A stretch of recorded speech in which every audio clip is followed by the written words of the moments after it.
Hey, this is Dizzy Reed from Guns N' Roses, and you're watching GNR Central. Yeah!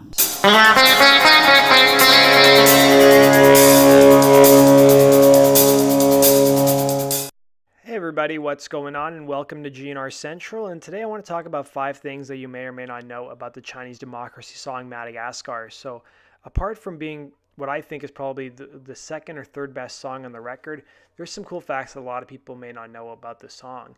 So during the making of Chinese democracy, at one point Axl wasn't even considering using the song because they had to license the Martin Luther King's famous I Have a Dream speech. So according to Ultimate Classic Rock, which interviewed Tom Zutaut, who worked on the record back in the early 2000s, there was one song causing problems, which was Madagascar, which samples Martin Luther King's famous I Have a Dream speech, a sample for which they didn't have clearance during Zutaut's time on the album.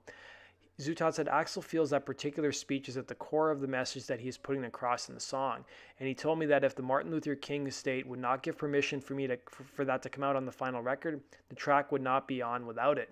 I subsequently found out that the recorded rights to the speech belonged to Universal, so I figured that Coretta King, who was the wife of Martin Luther King, is dead now, so unless her kids are violently opposed to him being associated with Axl Rose, Universal should be fine to work that out. It's also important to note that Universal was the same record company that Axl was dealing with at the time as well during the making of Chinese democracy. The second thing you may or may not know about the song is that it dates back to some of the early sessions of Chinese democracy, at least as far back as 1998. So one of the people we interviewed was a producer who worked on the album named Youth, or that's his nickname. He's also known as Martin Glover. He's in the punk rock band Killing Joke, and he also worked as a producer with a number of bands, most notably including The Verve. So he worked with the band for a short period of time back in early 1998, and Madagascar is one of the songs that he worked on. So if you look in the liner notes for Chinese democracy, under initial arrangement suggestions, Youth is credited on the song. The third thing you may or may not know is that the song was written by Axl and Chris Rock and Roll Pittman, who's one of the most important members of GNR in the band's history. So he told the Talking Metal podcast in 2008 how he came up with the idea for the song and the French horns. He said, I was up at Axl's house for about a week or two, and I was setting up rack-mounted samplers, and you had your fake orchestra with synthesizers. One would be strings and one would be brass, and I was setting that up for him.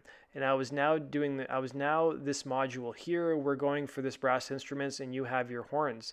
And he was playing while I was switching the sounds, and I switched the sounds to French horn sound, and he was playing the chord progression, and I went to another sound, and he goes, oh no, go back to that one.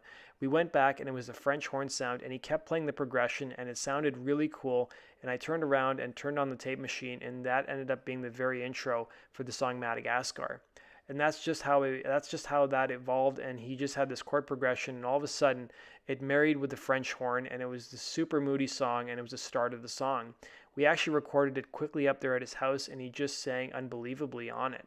The fourth thing you may or may not know is that Axl explained why he sang like an old man on the song during a concert in Paris in 2012.